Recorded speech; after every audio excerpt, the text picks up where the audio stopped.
Hi hi hi. ഇന്ന് മാഷ് എന്തിനാ വന്നതെന്ന് അറിയോ? സമയം, ടൈം, അതായിട്ട് ബന്ധപ്പെട്ട ചില ചോദ്യങ്ങൾ നിങ്ങളോട് ചോദിക്കാനാണ്. നിങ്ങൾക്ക് എല്ലാവർക്കും ഇഷ്ടപ്പെട്ട ചില ചിത്രങ്ങളൊക്കെ മാഷ് ഇവിടെ കാണിക്കും. എന്നിട്ട് അത് ഉപയോഗിച്ചിട്ട് മാഷ് ചില ചോദ്യങ്ങൾ ചോദിക്കും. നിങ്ങൾ റെഡി ആണോ? അങ്ങനെ നമുക്ക് തുടങ്ങിയാലോ? അതിന് മാഷ് ഒരു കാര്യം കൂടെ ഓർമ്മിപ്പിക്കാം. ചാനൽ ആദ്യമായിട്ട് കാണുന്നവർ സബ്സ്ക്രൈബ് ചെയ്യാൻ മറന്നിട്ടുണ്ടെങ്കിൽ ചാനലിൽ പോയി എന്നെ സബ്സ്ക്രൈബ് ചെയ്യാനും അതുപോലെ നമ്മുടെ എല്ലാ കൂട്ടുകാർക്കും അയച്ചു കൊടുക്കാനും മറക്കരുത് കേട്ടോ. അങ്ങനെയാണെങ്കിൽ മാഷ് ചിത്രങ്ങൾ കാണിച്ചു തരട്ടെ.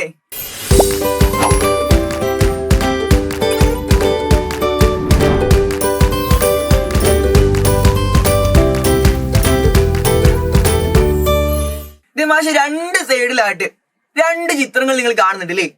ഈ സൈഡിൽ എന്ത് ചിത്രമാണ്? ഒരു കുട്ടി പല്ല് തേക്കാണ്. ഇവിടെയോ ഒരു കുട്ടി ഫുട്ബോൾ കളിക്കാണ്. അങ്ങനെ മാഷ് ഒരു കാര്യം ചോദിക്കട്ടെ, നിങ്ങൾ പല്ല് തേക്കാനാണോ അല്ലെങ്കിൽ ഫുട്ബോൾ കളിക്കാനാണോ കൂടുതൽ സമയം എടുക്കുക? ഏതാണ് കൂടുതൽ സമയം ഉണ്ടാവാറ്? പല്ല് പെട്ടെന്ന് തേച്ച് കഴിയും. പക്ഷെ ഫുട്ബോൾ പെട്ടെന്ന് കളിച്ചു കഴിയോ? നമ്മൾ കുറേ സമയമൊക്കെ ഇരുന്ന് കുറേ നേരം കളിക്കും അല്ലേ? അവൻ മാഷ് വേറെ രണ്ട് ചിത്രങ്ങൾ കാണിച്ചു തരട്ടെ. ഇവിടെ നോക്കിക്കേ, രണ്ട് കുട്ടികൾ സ്കൂളിലോട്ട് പോവാണ്. ഒരു കുട്ടി എങ്ങനെ പോകുന്നത്? ബാഗൊക്കെ തൂക്കി നടന്ന് നടന്ന് നടന്ന് പോവാണല്ലേ. മറ്റൊരു കുട്ടിയോ സൈക്കിൾ ഇങ്ങനെ ഓട്ടി പോവാണ്. എവിടേക്കാ? സ്കൂളിലോട്ട്. മാഷ് ഒരു കാര്യം ചോദിക്കട്ടെ, ഇതിൽ ആരാണ് കൂടുതൽ സമയം എടുത്ത് സ്കൂളിലോട്ട് എത്തുക? നടന്നാലാണോ അല്ലെങ്കിൽ സൈക്കിളിൽ പോയാലാണോ കൂടുതൽ സമയം എടുക്കുക? നടന്ന് സ്കൂളിൽ പോകുമ്പോഴാ അല്ലേ? നടന്ന് സ്കൂളിൽ പോകുമ്പോ ധാരാളം സമയം എടുക്കും. സൈക്കിളിൽ പോയാല് പെട്ടെന്ന് എത്തും. അതിൽ ആരാണ് കൂടുതൽ സമയം എടുക്കുക? നടന്നു പോകുന്ന കുട്ടിയാണ്. അങ്ങനെയാണെങ്കിൽ ഏറ്റവും അവസാനമായിട്ട് മാഷ് രണ്ട് ചിത്രങ്ങൾ കാണിക്കുകയാണേ. ഇവിടെ നോക്കിക്കോ, ഇവിടെ എന്താ ചെയ്യുന്നത്? ഒരു കുട്ടി വെള്ളം കുടിക്കാണ്.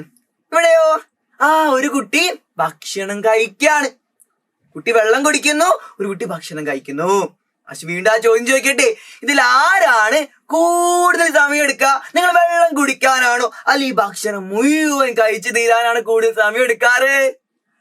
വെള്ളം കുടിക്കുന്നത് പെട്ടെന്ന് കഴിയും. പക്ഷേ ഭക്ഷണം കഴിക്കാൻ നമ്മൾ ഇതിനേക്കാൾ സമയം എടുക്കും അല്ലേ? ഇതിൽ ഏതിനാണ് കൂടുതൽ സമയം എടുക്കുക? ഭക്ഷണം കഴിച്ചു തീരാനാണ്. അങ്ങനെയാണെങ്കിൽ ഇത് മാഷ് ഇവിടെ 3 ചിത്രങ്ങളും കൂടി കാണിച്ചിട്ടുണ്ട്. എന്തൊക്കെയാണ്? ഒരു കുട്ടി ബലൂൺ വീർപ്പിച്ച് വെച്ചിട്ടുണ്ട്. പിന്നെയോ ബലൂൺ പൊട്ടി കഴിഞ്ഞിട്ടുണ്ട്. പിന്നെ ഒരു കുട്ടി ബലൂൺ വീർപ്പിക്കാൻ വേണ്ടി തുടങ്ങിയിട്ടുണ്ട്. നിങ്ങൾ 3 ചിത്രങ്ങൾ കണ്ടല്ലോ. ഇത് ബലൂൺ വീർപ്പിച്ച് കഴിഞ്ഞിട്ടുണ്ട്, ബലൂൺ പൊട്ടി കഴിഞ്ഞിട്ടുണ്ട്, ബലൂൺ വീർപ്പിക്കാൻ വേണ്ടി തുടങ്ങിയിട്ടുണ്ട്. ഇത് ഓർഡറിലാണോ? ഇവിടെ നോക്കിക്കേ, നിങ്ങൾ ബലൂൺ എടുക്കുമ്പോ തന്നെ വീർത്തിരിക്കോ? ഇല്ല. ഏറ്റവും ആദ്യം നമ്മള് ബലൂൺ വീർപ്പിക്കണം അല്ലേ? അതിൽ ഏതാണ് ഏറ്റവും ആദ്യം വരേണ്ടത്? ഈ ചിത്രമാണ്, 3ാമത്തെ ചിത്രമാണ് ആദ്യം വരേണ്ടത്. അങ്ങനെയാണെങ്കിൽ അടുത്ത ചിത്രം നോക്കിക്കേ, ബലൂൺ പൊട്ടിക്കഴിഞ്ഞു. അതാണ് അവിടെ വരേണ്ടത്. ബലൂൺ പൊട്ടിക്കഴിഞ്ഞു നിങ്ങൾ വീർപ്പിക്കുന്നതിന് മുമ്പേ? ഇല്ല, ബലൂൺ വീർത്ത് കഴിഞ്ഞിട്ടാണ് പൊട്ടാറ് അല്ലേ? അപ്പൊ ഏത് ചിത്രം രണ്ടാമത് വരേണ്ടത്? ബലൂൺ വീർത്ത് കഴിഞ്ഞ ചിത്രമാണ്. ആദ്യം ബലൂൺ വീർപ്പിക്കാൻ വേണ്ടി തുടങ്ങുന്നു, പിന്നെ ബലൂൺ വീർത്തിരിക്കുന്നു. അടുത്തതാണ് എന്ത്? വീർത്ത് വീർത്ത് വീർത്ത് ബലൂൺ പൊട്ടിപ്പോവും. അപ്പൊ അതാണ് 3ാമത് വരേണ്ട ചിത്രം. ഇതിന്റെ ഓർഡർ ഇങ്ങനെയാണ് അല്ലേ? അങ്ങനെയാണെങ്കിൽ നമ്മുടെ ടെക്സ്റ്റ് ബുക്കിൽ ഇത് വേറൊരു ചിത്രം കൂടെ കാണിച്ചിട്ടുണ്ട്. ഒരു കോഴി കുഞ്ഞുങ്ങളായിട്ട് ഇരിക്കുന്നു, കോഴി അടയിരിക്കുന്നു, കോഴി മുട്ട ഇടുന്നു. ഇതിലേതാണ് ഇതിന്റെ ഓർഡർ എന്നുള്ളത് നിങ്ങൾ കൃത്യമായിട്ട് തന്നെ ഉത്തരം പറയാട്ടോ. മാഷ് ഇതുപോലെ യൂസ്ഫുൾ ആയിട്ടുള്ള വീഡിയോസ് ആയിട്ട് വീണ്ടും വരും. നമുക്കിത് ഈ പാടൊക്കെ ലൈവിലും പഠിക്കേണ്ടതാണ്. എല്ലാവരും ലൈവിലോട്ട് വരിക. നമുക്ക് എന്തായാലും ലൈവിൽ കാണാം. Bye bye.